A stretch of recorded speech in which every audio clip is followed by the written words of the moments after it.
Mia sat on the edge of her queen-sized bed in the dimly lit room, the divorce papers resting on her lap as if they weighed 1,000 pounds.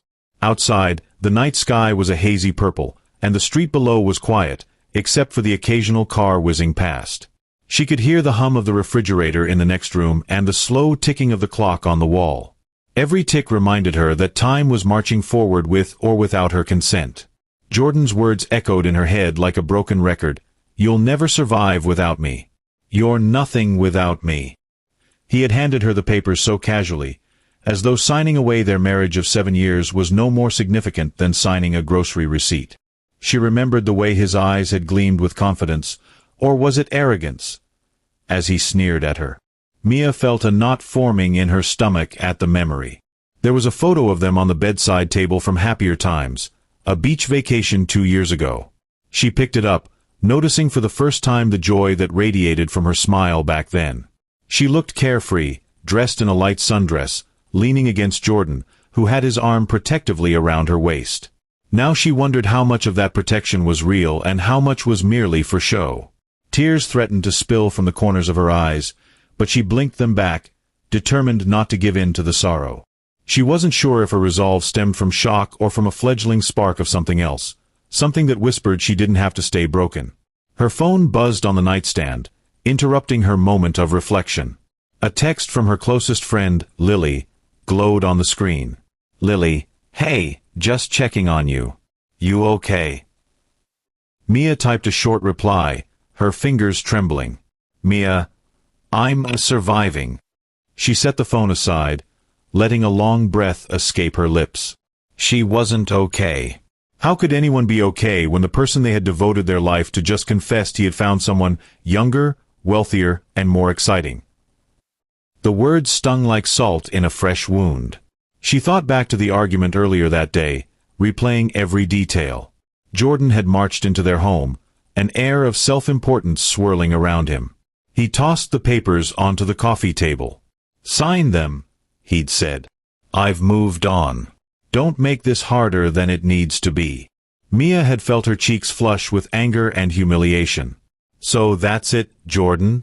7 years and it all boils down to you walking out with a new fling on your arm." He shrugged, completely unbothered. "Don't act surprised. You've seen this coming. You've let yourself go. You're not the woman I married." His gaze had lingered on her body in a way that made her feel exposed and dismissed all at once. Now, as the bedroom lamp cast shadows on the divorce papers in her lap, Mia felt a mixture of fear and indignation.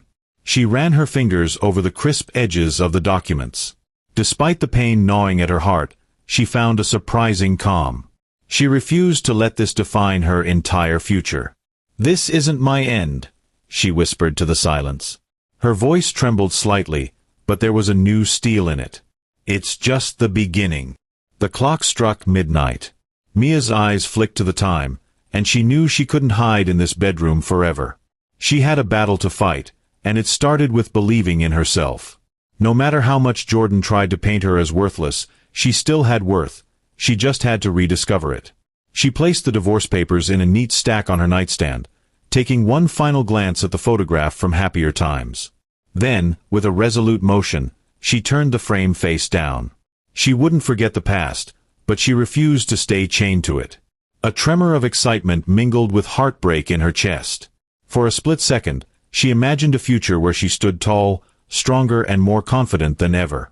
"Maybe tomorrow," she said, pushing the heartbreak aside for just a moment, "I'll start building that future." And with that thought, she flicked off the bedside lamp, letting the darkness envelop her. The night felt long and uncertain, but a faint spark of hope glowed in the depths of her heart.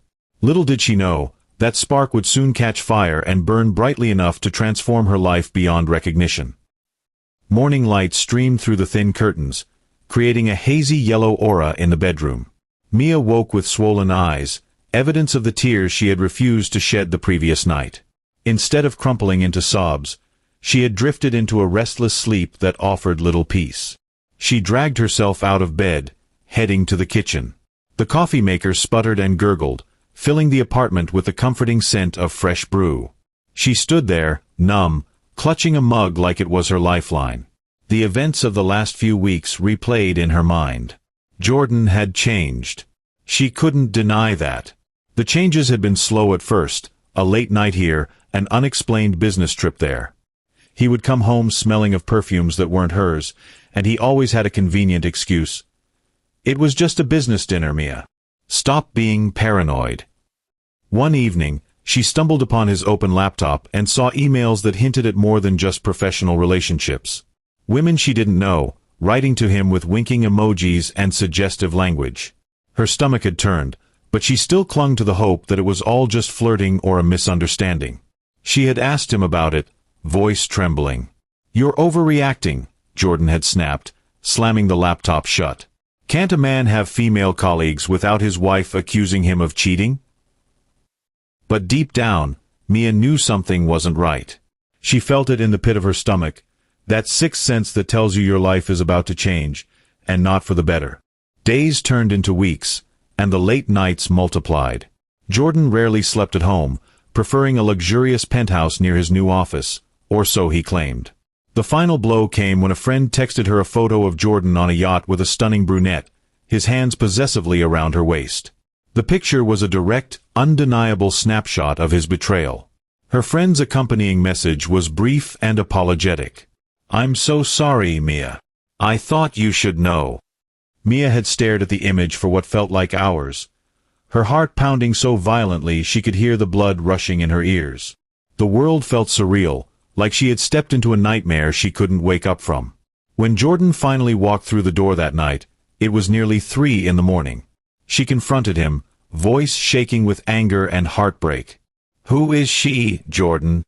She'd thrust her phone in his face, showing him the damning photo. He simply shrugged, an unrepentant smile curving his lips. "Does it matter? You've let yourself go, Mia. I've moved on." His nonchalance felt like a slap in the face. That was when she realized her marriage was over. This man, who had once professed to love her more than anything, was now a stranger who cared only for his own pleasure and ego. As she poured herself coffee in the present moment, Mia's hands trembled. She remembered how she had collapsed onto the couch that night, too stunned to cry. The next morning, Jordan handed her the divorce papers, his eyes glinting with a cruel satisfaction. "Sign," he had said, as if it were an order. "Let's not drag this out." The memory brought a fresh wave of nausea. She sipped her coffee, trying to steady her nerves. In that moment, she decided she wouldn't let him reduce her to a weeping shell. She might be broken now, but she would not stay broken. A small flame of defiance lit inside her chest, flickering with a fragile but resolute heat. The phone rang, snapping her out of her thoughts. It was Lily. Mia hesitated before answering, unsure if she could handle pity or concern. But she pressed the green button anyway. "Mia." Lily's voice was soft. "Have you eaten yet? Want to grab breakfast?" Mia inhaled slowly, pressing the phone to her ear. "I'm not really hungry, Lil." "You have to eat," Lily insisted. "Come on, I'll pick you up in 30 minutes. You can't just stay cooped up there." Mia glanced around the apartment. The living room looked disheveled, a reflection of her internal chaos. Jordan's presence lingered everywhere, his coat still on the hanger, his business award in the glass cabinet. With a determined sigh, she nodded, forgetting Lily couldn't see her. "All right," she said. "I'll come." Before Lily arrived, Mia went to the bathroom and caught a glimpse of her reflection in the mirror. There were dark circles under her eyes, and her hair looked dull.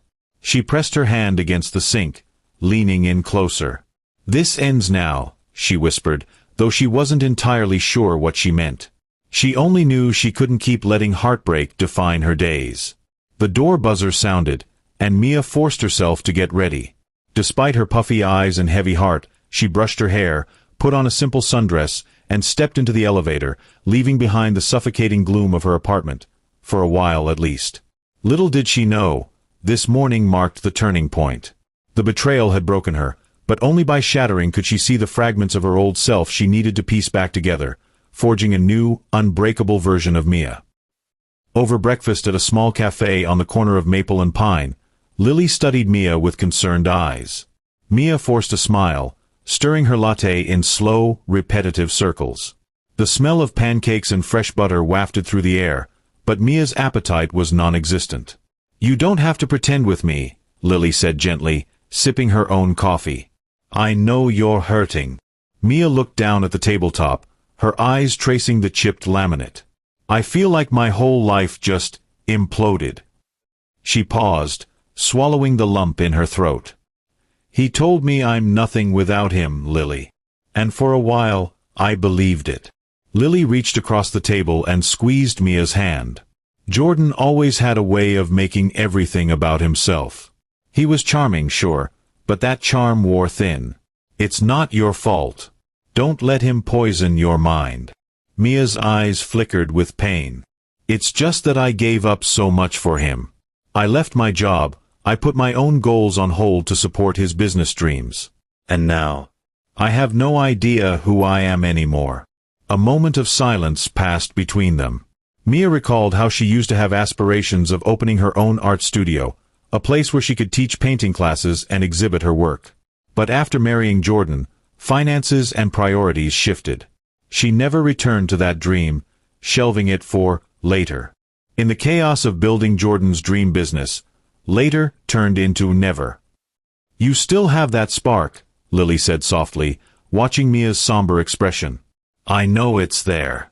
It's just buried under all this hurt. You can find it again, I promise." Mia nodded, though she wasn't entirely convinced. The clinking of cutlery against plates filled the cafe, and a couple sitting behind them burst into laughter. Mia envied their carefree happiness.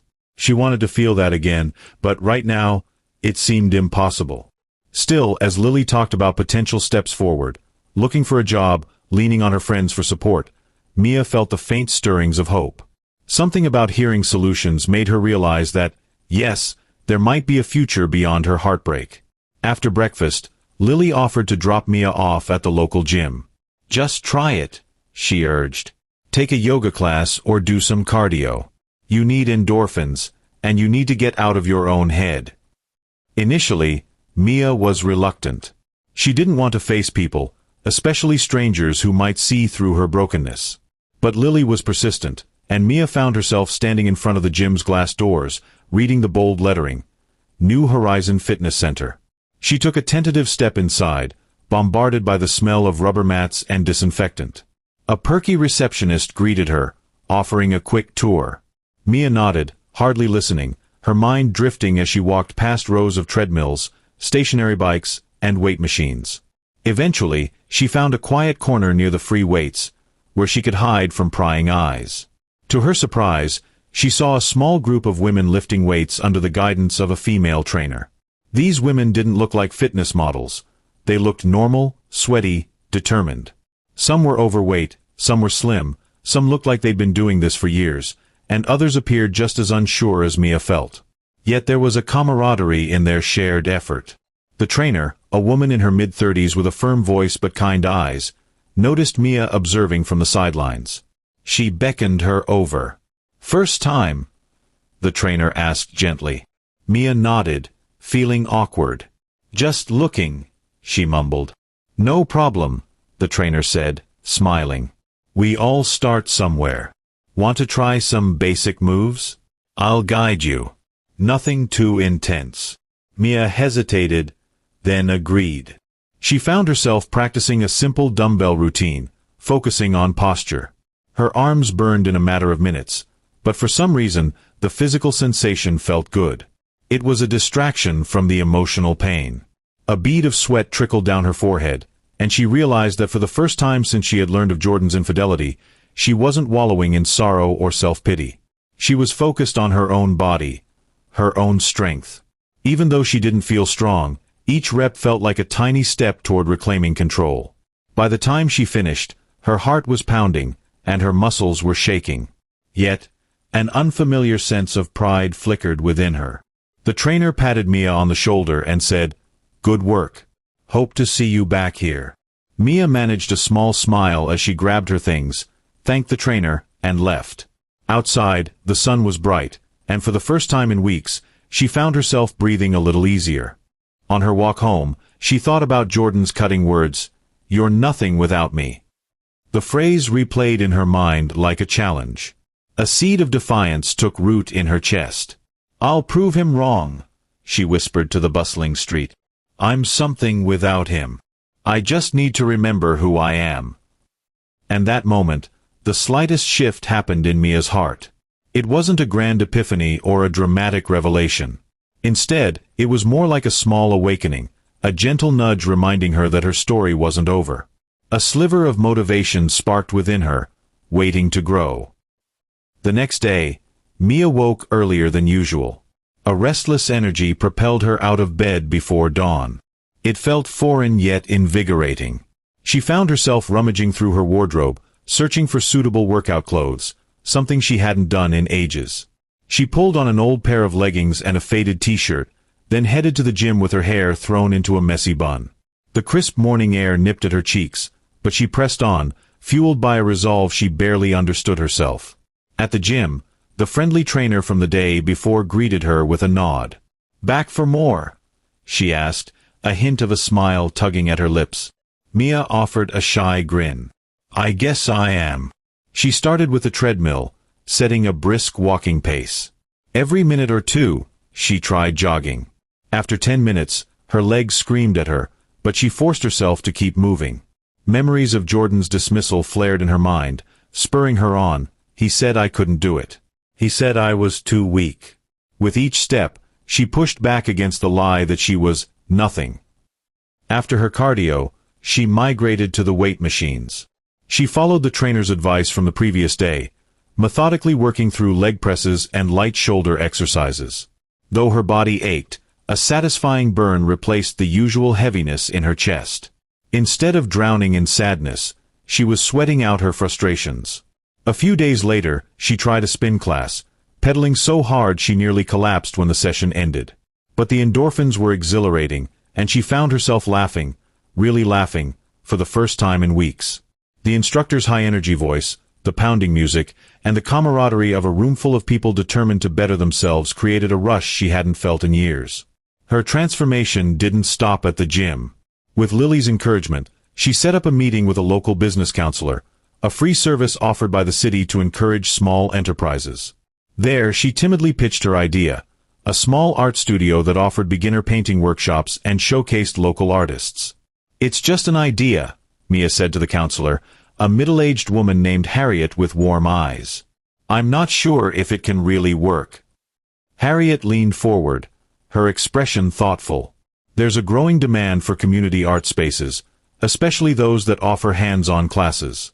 Have you considered partnering with local schools or community centers?" Mia's eyes widened. "No, I haven't. I'm new to this." Harriet offered a reassuring nod. "That's okay. We all start somewhere. Let's explore the possibilities." Over the next few weeks, Mia threw herself into research. She studied business plans, investment options, and marketing strategies. She visited art supply stores to gauge wholesale prices and connected with local artists through social media groups. Every day, she learned something new, her self-doubt gradually eroding with each small success. Meanwhile, her physical transformation continued. The gym staff started recognizing her determination. She was no longer the timid newcomer hiding in the corner.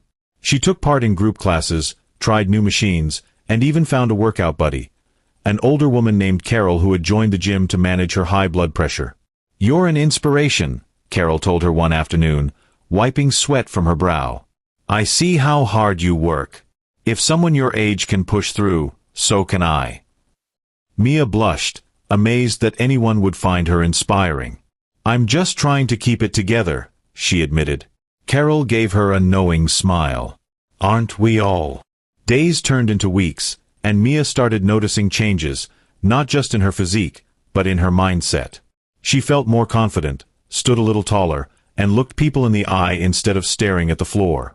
She was nowhere near her final goal, but she could sense that she was becoming stronger, physically, mentally, and emotionally.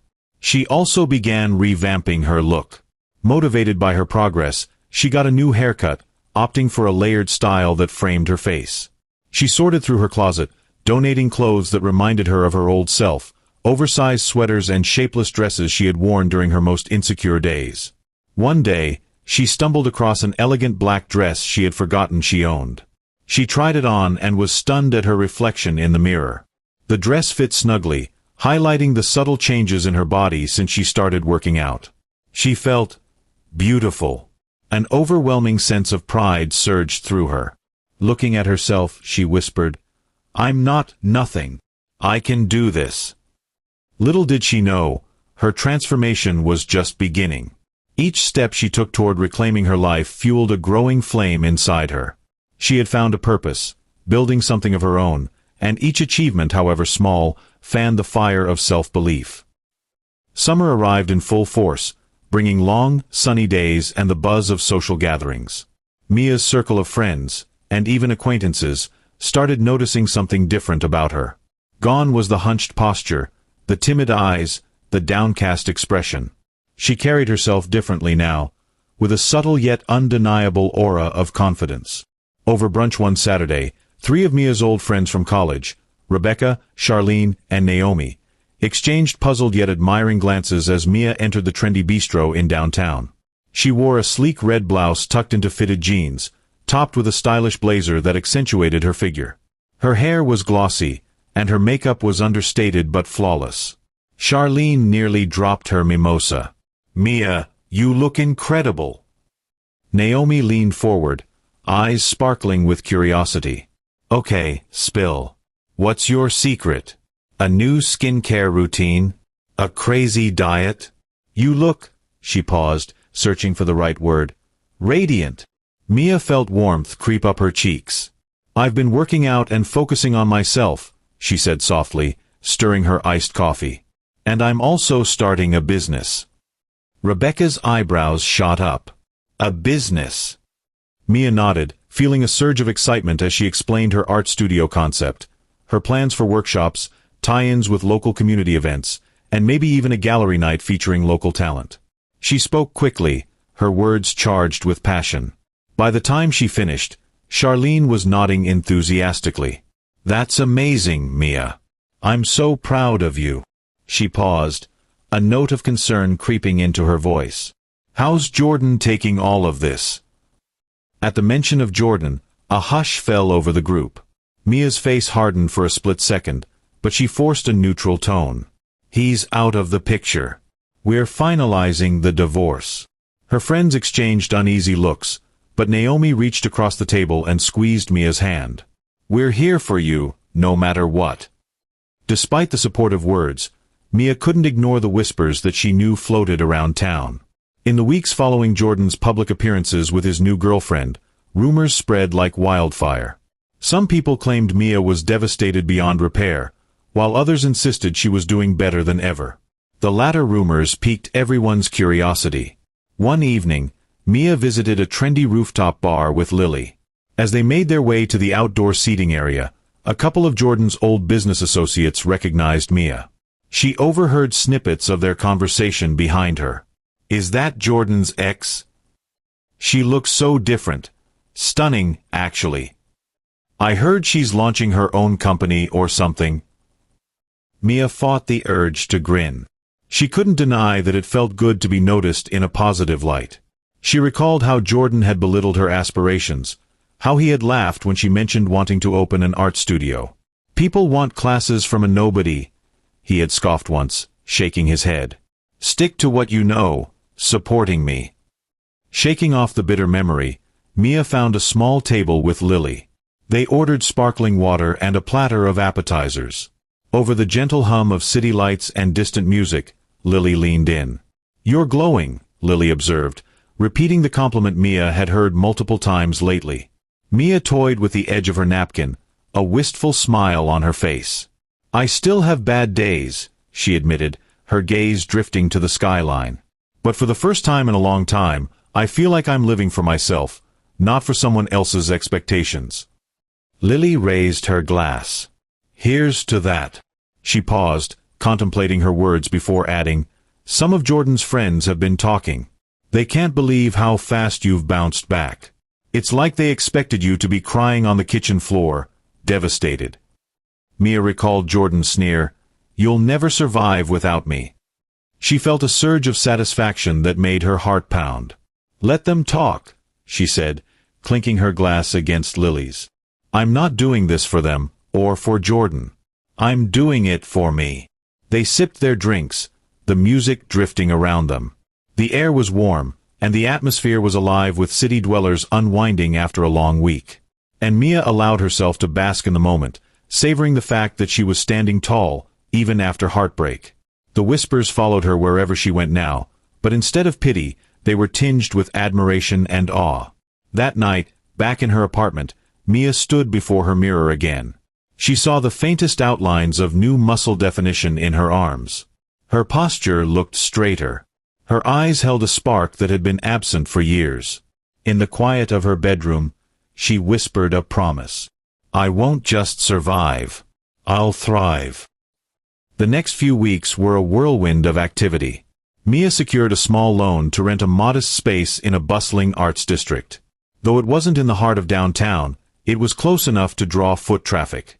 The building had charming exposed brick walls and high ceilings, perfect for a creative studio vibe. She named it Canvas and Company. Setting up was both exciting and terrifying. Each day brought new challenges, finding the right paint supplies, negotiating with contractors for minor renovations, and learning how to manage a budget. Mia spent countless hours hunched over spreadsheets, double-checking every expense. She was determined not to let her first real venture fail due to lack of preparation. "You're working too hard," Lily scolded one evening when she dropped by the studio. The place was a mess of paint cans, partially assembled easels, and unopened boxes of brushes. "You need to take a break." Mia laughed, exhaustion evident in her voice. "I can't. My grand opening is in 2 weeks, and I still have to sort out the marketing, finalize the workshop schedule, and finish painting these walls." Lily rolled up her sleeves. "All right, hand me a paint roller. Let's get this done together."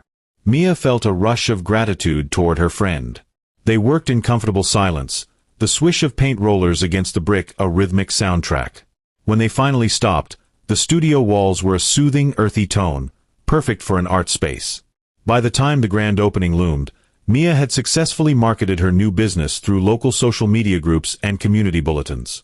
On the morning of the opening, she arrived at dawn, triple-checking the arrangements, easels neatly lined up, canvases ready for the first workshop, light refreshments laid out. Her heart fluttered with nerves and excitement.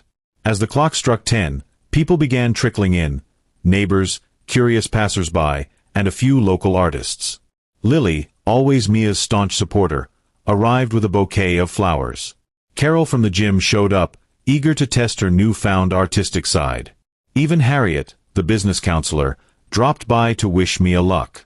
To her surprise, the turnout was better than she'd dared to hope. By noon, Canvas and Company was abuzz with creativity. The sound of laughter, the buzz of conversation, and the soft swish of paintbrushes on canvas filled the space with life. Mia circulated, offering pointers to the novices and chatting with the more experienced artists about future collaboration opportunities. Standing in the midst of the bustling workshop, Mia felt a wave of profound satisfaction. "I did this," she thought. "Not Jordan. Not anyone else." She had built something from her own passion and determination. Later that evening, after closing up, Mia checked her phone. She noticed several missed calls from an unknown number, followed by texts that shocked her. Unknown: "Mia, it's Jordan. We need to talk." A pang of dread coursed through her. She hadn't spoken to Jordan in weeks, aside from the necessary divorce proceedings. Why would he call now? She debated whether to ignore him, but curiosity nagged at her. Finally, she replied, "Mia, if this is about the divorce, talk to my lawyer." Almost immediately, her phone rang again. She pressed the decline button, her heart racing. But the ringing was relentless, each buzz setting her nerves on edge. "Fine," she muttered under her breath, stepping outside the studio into the quiet evening air. "Hello," she answered curtly. Jordan's voice crackled through the line, the same familiar tenor that once made her heart flutter. "Mia, listen, this isn't about the divorce. Well, not directly. I've been hearing things." She scoffed, pacing back and forth in front of the studio's display window. Hearing things? Like what? He hesitated. That you've been changing. You opened some kind of art business. Mia suppressed a smile at his evident confusion. Yes, Jordan, I did. He cleared his throat. Look, I've been thinking. Maybe we rushed this divorce. You were a good wife, supportive, caring. Maybe we can talk. Her mind reeled. Was he trying to backtrack? She swallowed, recalling how he had all but flaunted his new girlfriend, acting as if Mia was disposable. Rage flickered in her chest, but she reined it in. Talk about what? She said icily. Us. I mean, do we really have to go through with this? I've been under a lot of stress. Maybe I made a mistake. Mia felt like the wind had been knocked out of her. A few months ago, she would have leaped at the opportunity to reconcile. But now, everything was different. Her life was on a new trajectory, and she wasn't sure if there was any room for Jordan.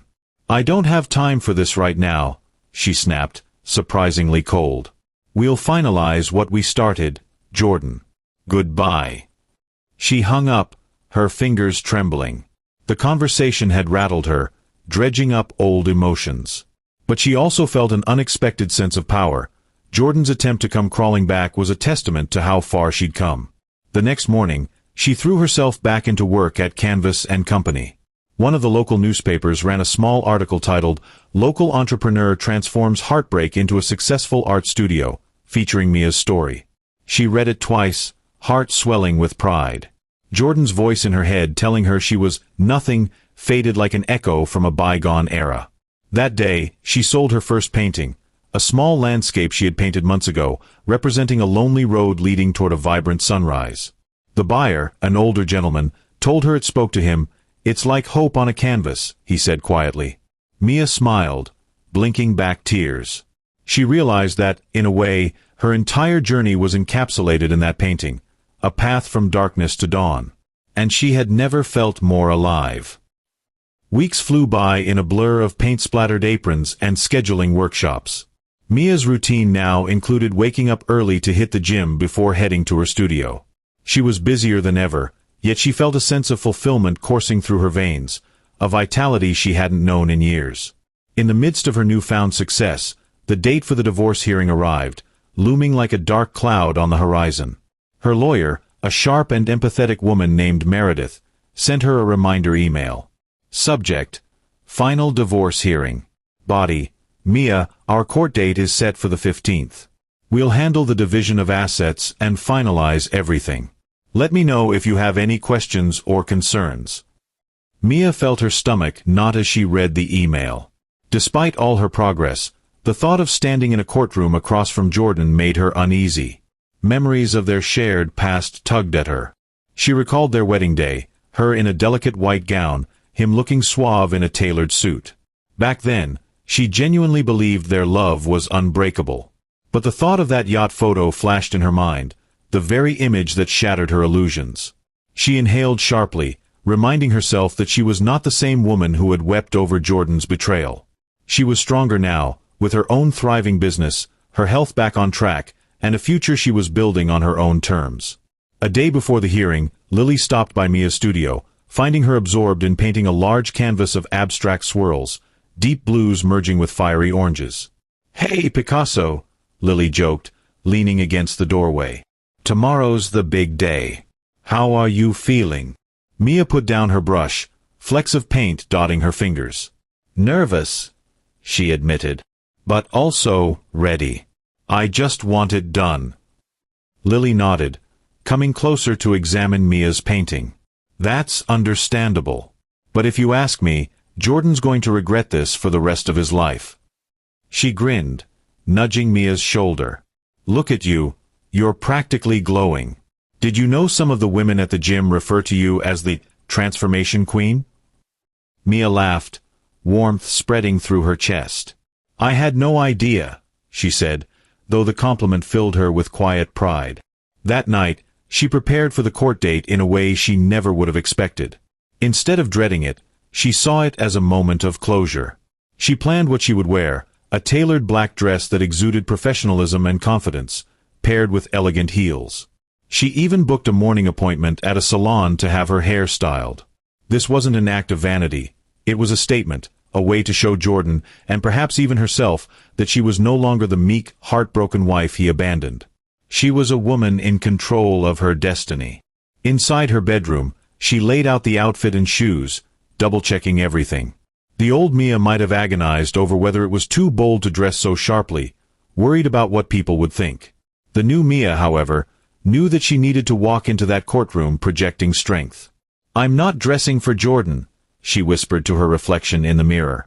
"I'm dressing for me." Sleep came in uneasy fits. But when her alarm blared at 6 in the morning, she rose with determination coursing through her. After a brisk shower, she took her time with her makeup, just enough to highlight her features, nothing over the top. Then she slipped on the black dress, smoothing out any wrinkles, and stepped into her heels. When she finally looked at herself in the mirror, she barely recognized the woman staring back. This was not the insecure, teary-eyed Mia who used to beg for Jordan's attention. This was a woman who had found her worth in the ashes of heartbreak. She thought about Jordan's probable reaction. "He expects me to be a mess," she mused. The thought brought a small smile to her lips. If he was counting on seeing her beg for reconciliation or cry for mercy, he was in for a rude awakening. The courthouse stood tall and imposing in the early morning light, its stone pillars reflecting a sense of gravitas. Mia arrived a few minutes before the scheduled time. She had opted to ride in a sleek black SUV, a courtesy of one of her new acquaintances, Sylvia, a local entrepreneur who had become a staunch supporter of Mia's art studio. "You've got to make an impression," Sylvia had insisted when offering the ride. "You only get one chance to show him you've moved on, completely."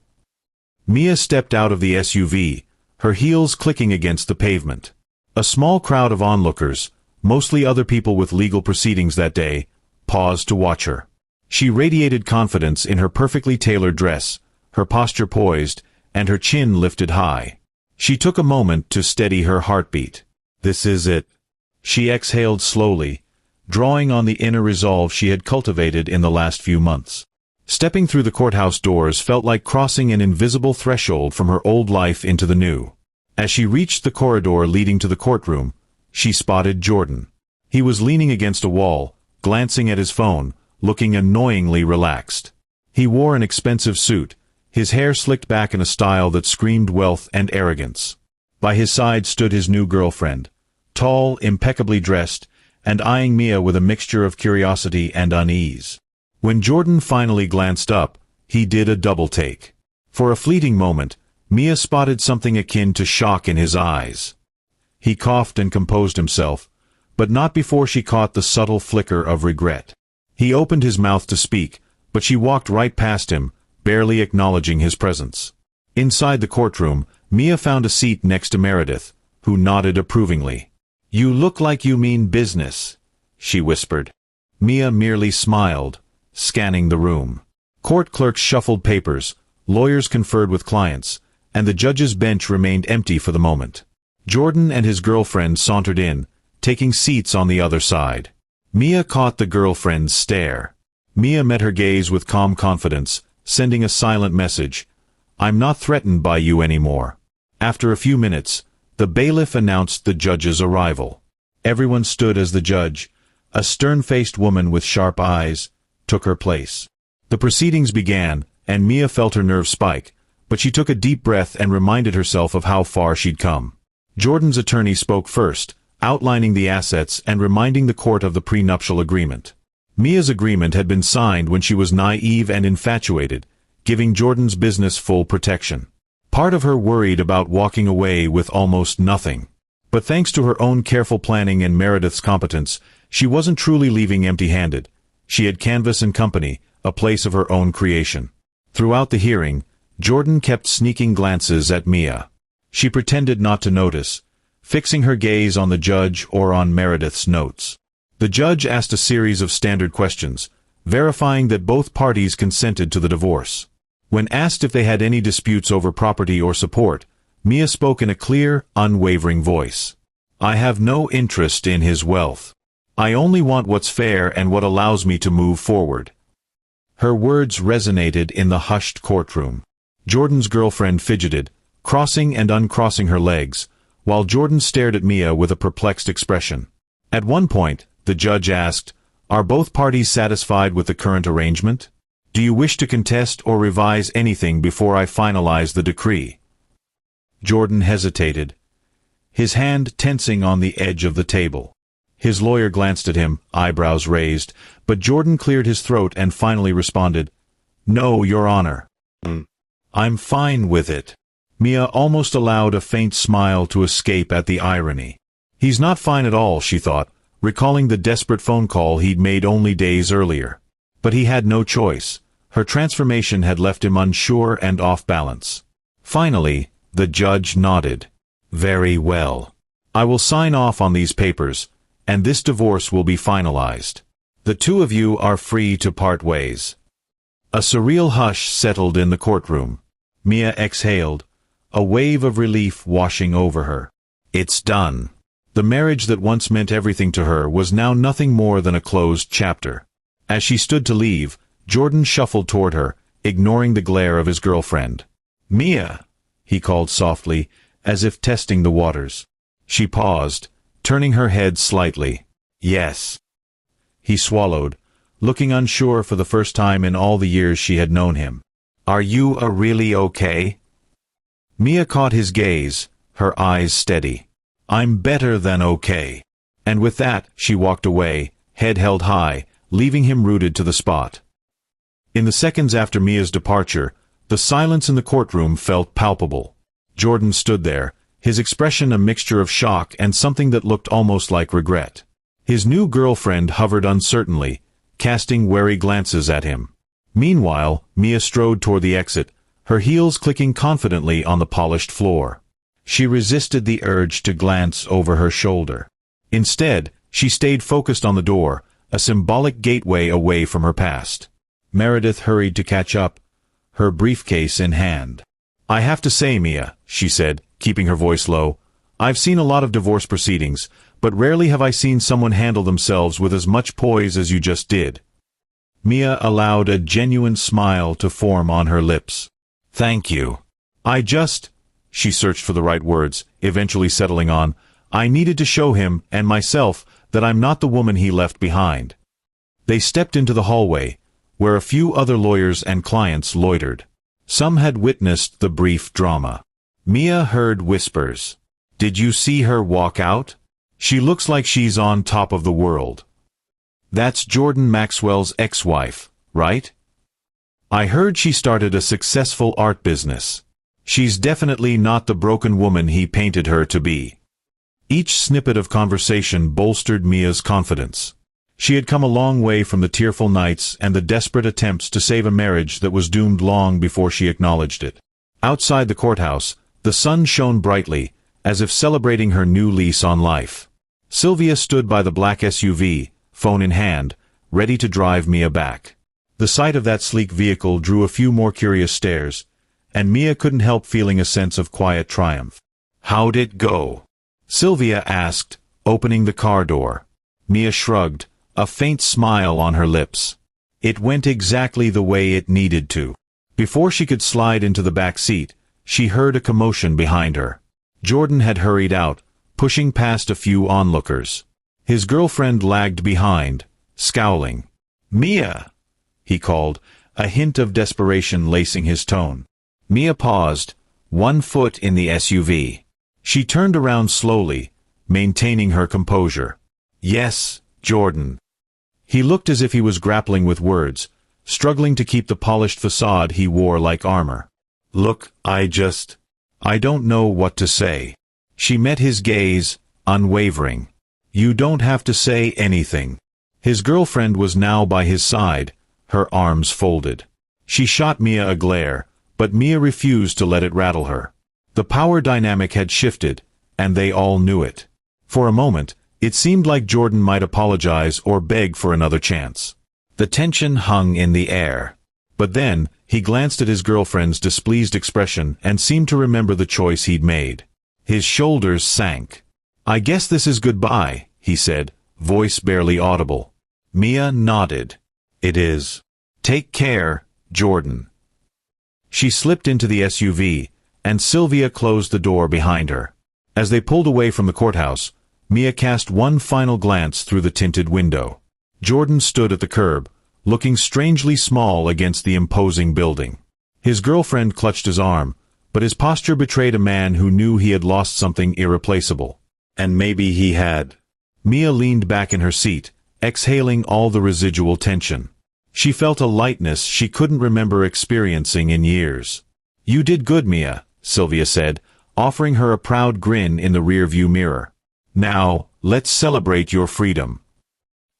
The days following the court hearing were unexpectedly peaceful. With the divorce officially finalized, Mia poured all her energy into Canvas and Company and continued her daily fitness routine. She found solace in the new normal she had created, but she couldn't deny the lingering ghost of what once was. One afternoon, as she finished up a workshop on watercolor techniques, her phone buzzed. She glanced at the screen and felt her heart lurch. Jordan. Normally, she would have let it go to voicemail, but curiosity got the better of her. Excusing herself, she stepped into a quiet corner of the studio and answered. "Hello." Jordan's voice came through, strained and a little hoarse. "Mia. Hey. I know I'm probably the last person you want to hear from." She closed her eyes, bracing herself. "What do you want?" There was a pause. "I've been thinking about everything that happened. About us. Can we meet? Just to talk. Please." Mia frowned, her grip tightening on the phone. Part of her wanted to slam the door on any interaction with him. But another part, perhaps the remnants of their shared past, felt she at least owed him a chance to speak. "Fine," she said finally, her voice clipped. "I'll give you 10 minutes. Tomorrow, at the cafe near the old bookstore, 4 o'clock. Don't be late." She hung up before he could say more. A wave of anxiety washed over her, but she took a calming breath and returned to the workshop. For the rest of the day, she battled a flurry of doubts. Why does he want to meet? Am I being foolish to even give him the time of day? The next afternoon, Mia arrived at the cafe a few minutes early. She chose a small table outside, shaded by a red and white striped umbrella. The scent of fresh coffee and baked pastries wafted in the air, blending with the hum of passing traffic. Jordan arrived precisely at 4, looking uncharacteristically disheveled. His hair was slightly tousled, the collar of his shirt wrinkled. Mia raised an eyebrow, remembering a time when he wouldn't be caught dead in public without a perfectly pressed outfit. He took the seat opposite her, shifting nervously. For a moment, they simply stared at each other, the silence heavy with unspoken words. Mia broke the tension first. "Well?" she asked, folding her hands in her lap. He sighed, looking down at the table. "I messed up," he admitted, his voice barely above a whisper. "I messed up so badly with you." A pang of sympathy tugged at her heart, but she kept her expression neutral. "You chose to end it. Not me." He nodded, swallowing hard. "I know. I was an idiot. I got caught up in the success, the money, he paused, voice quivering, the attention from other women. But now I realize none of it means anything without someone like you by my side." Mia exhaled slowly. She saw the vulnerability in his eyes, a stark contrast to the arrogant man who had declared she was nothing without him. "It's too late, Jordan. The divorce is final. We're done." He looked like he was struggling to keep his composure. "I know we signed papers, but does that really mean we can't try again? We had something good once. We loved each other. I guess I was too blinded to see how much you did for me." Mia stared at him, memories rushing back, both good and bad. Their early days of laughter, cooking meals together in a cramped apartment, dreaming of a bright future. Then the betrayal, the humiliations, the heartbreak. "You're right," she said quietly. "We did love each other. But you're forgetting the part where you belittled me, cheated on me, and tried to make me feel like I was worthless." A tear escaped Jordan's eye, and he quickly wiped it away. I regret it all. I'm sorry."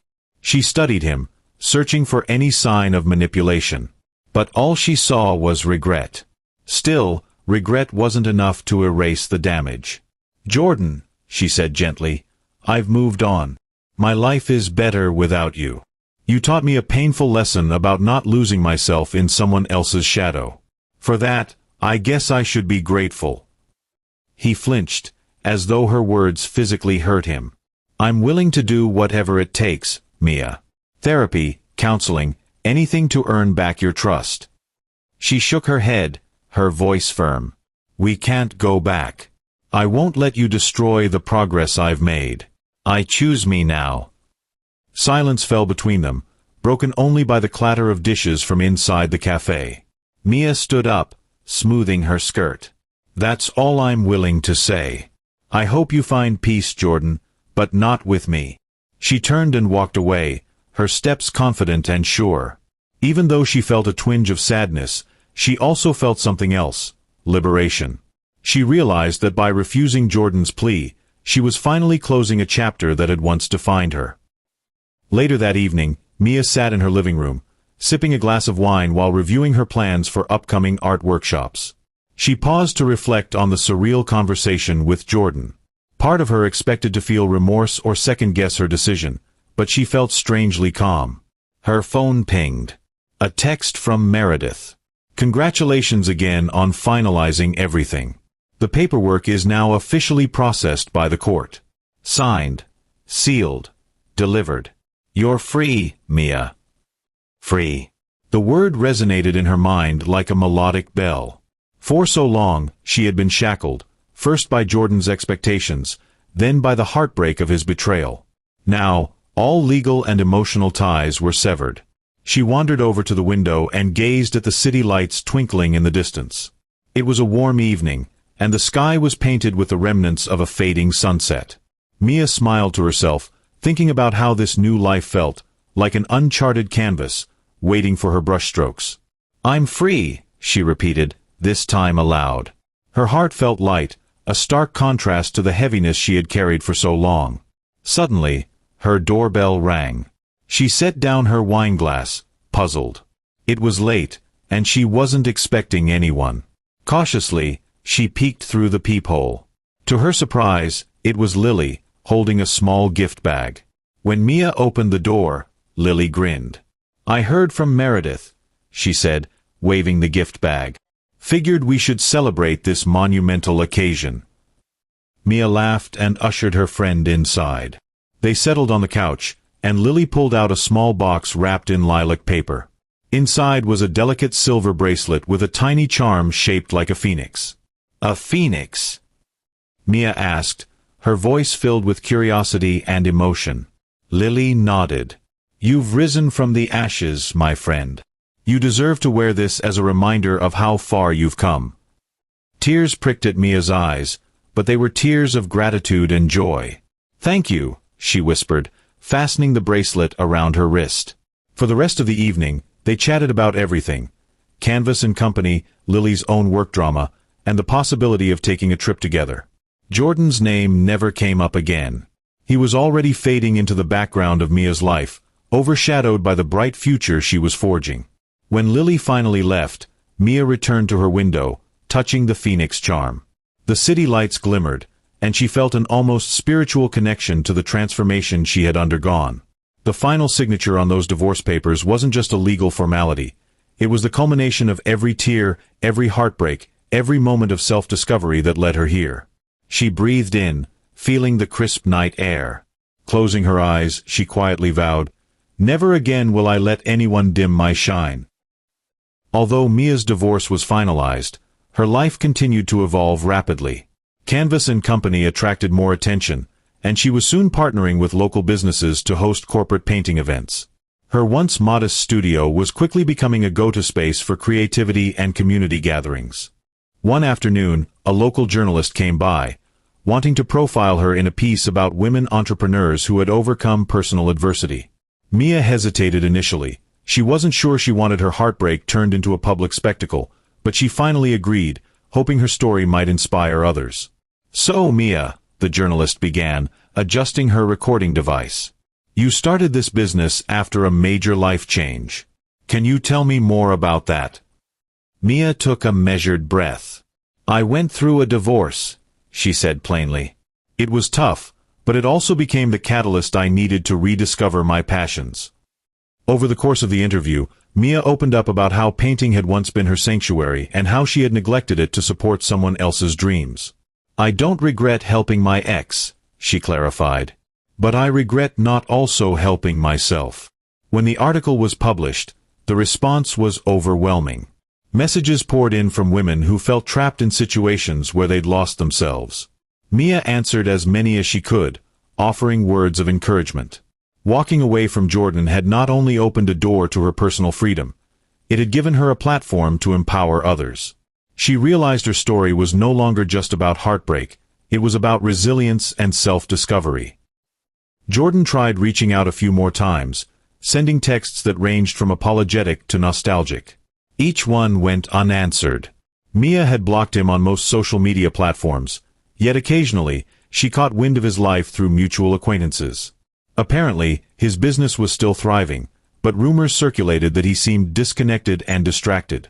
His new relationship, once flaunted, now seemed strained. Some even whispered that he'd been spotted alone at bars, looking lost. One evening, Mia opened her phone and saw a request from Jordan on a professional networking site. Her thumb hovered over the reject button. Curiosity drove her to click on his profile. She was met with a barrage of posts touting his business accomplishments, carefully curated photos of corporate events, and testimonials from satisfied clients. However, one post stood out. It was older, posted shortly after the divorce was finalized. It read, "Success means nothing if you lose the person who believed in you the most." The words struck a chord in Mia, albeit briefly. She understood regret, but she also believed in accountability. He had lost the person who believed in him because he had shown himself unworthy of that belief. She hovered over the block button once more, and clicked it. She refused to let his regrets anchor her to the past. Mia closed the app, took a deep breath, and set her phone aside. With Jordan firmly out of her digital and emotional space, she could continue moving forward, unfettered. Despite her successes, Mia remained cautious about love. She had thrown herself into her business and personal growth, reluctant to open her heart again. However, fate had other plans. One Saturday, a kind-faced man named Daniel attended her painting workshop. He was a software developer looking to tap into his creative side. Throughout the session, he struggled with color mixing, eventually splattering paint on his jeans. Mia hurried over to help him salvage his canvas. They laughed about the mishap, and Mia found herself drawn to his gentle demeanor. Over the following weeks, Daniel returned for more workshops. They bonded over art, music, and their mutual interest in travel. He never pried into her past, respecting her boundaries. "I can't paint to save my life," he once joked, "but I love seeing what you do here. It's inspiring." Their friendship blossomed, evolving into late-night chats and coffee dates. Daniel admired Mia not for her physical transformation or her business acumen alone, but for her warmth, resilience, and creativity. When he finally asked her out on a real date, Mia hesitated, heart pounding. But she remembered the promise she'd made to herself, to never let fear dictate her life again. With a cautious yet hopeful smile, she said yes. Their relationship grew organically, free from the turbulence that had marked her marriage. Daniel celebrated her successes without jealousy. He listened when she talked about her dreams and supported her unconditionally. For the first time in a long while, Mia felt truly seen. Months later, Mia found herself sitting on a plush talk show couch under bright studio lights. A popular TV host had invited her to share her entrepreneurial journey. She wore a stylish, cobalt blue dress, exuding the same quiet confidence that had become her hallmark. The host, a charismatic woman named Veronica, flashed a dazzling smile. "We have with us today the owner of Canvas & Company, Mia Dawson. She's known for turning heartbreak into a flourishing business empire. Mia, thank you for being here." Mia smiled graciously. "Thank you for having me, Veronica. It's an honor." The interview flowed, touching on her background, the challenges of starting a business from scratch, and how she managed to stay motivated. Finally, Veronica leaned in, her voice dropping to a sympathetic tone. "Mia, you went through a very public divorce from a successful businessman. If you could say one thing to your ex-husband right now, what would it be?" The studio audience went silent. The question hung in the air. Mia recalled the tears, the nights of self-doubt, and the grueling climb to reclaim her identity. She thought about Jordan's sneer, his arrogant dismissal, and his later regret. She glanced briefly at Daniel, who stood off stage, giving her an encouraging nod. Mia leaned toward the microphone, her voice unwavering. "I'd tell him, thank you for leaving me. You made me unstoppable." A collective gasp rippled through the audience, followed by thunderous applause. Veronica looked momentarily stunned before bursting into a wide grin. "That's what I call turning pain into power." As the camera zoomed in on Mia's radiant face, she felt a sense of closure. She had not only survived the worst heartbreak of her life, but she had also thrived. In choosing herself, she had discovered her own strength, passions, and a future she once thought impossible. The show ended on a high note, with Mia receiving a standing ovation. As she walked off the stage, Daniel wrapped her in a warm hug. "You were incredible," he whispered. Mia closed her eyes, smiling against his shoulder. "I've come a long way," she murmured, "and I couldn't have done it without everyone who believed in me, including me." From that moment on, Mia's story became a beacon of hope for those who ever felt lost in someone else's shadow. Her journey was proof that sometimes, the most painful endings lead to the most empowering beginnings. Years down the line, Canvas & Company expanded to several locations, each one offering classes, hosting art showcases, and providing a safe, creative space for the community. Mia and Daniel traveled the world together, collecting inspiration for her art and forging meaningful partnerships with international artists. Looking back, Mia often marveled at how a single moment of betrayal had sparked her greatest transformation. She had stepped into the courtroom that divorce day expecting tears and bitterness, only to emerge shining like a phoenix from the flames. While Jordan remained a distant memory, Mia's life was richer than ever. She had found love, purpose, and an unshakable sense of self-worth. In her personal studio, a sunlit room filled with half-finished canvases, she kept one special painting, a depiction of a phoenix rising from smoldering ashes. It was her constant reminder that rebirth can follow even the darkest of nights. And so, Mia's story became a testament to the power of self-discovery. In letting go of what no longer served her, she discovered her true potential. She had learned that the best revenge isn't to hurt the one who harmed you. It's to live an extraordinary life that surpasses any limitations they tried to place on you. I'm glad you made it to the end. I hope you enjoyed the story.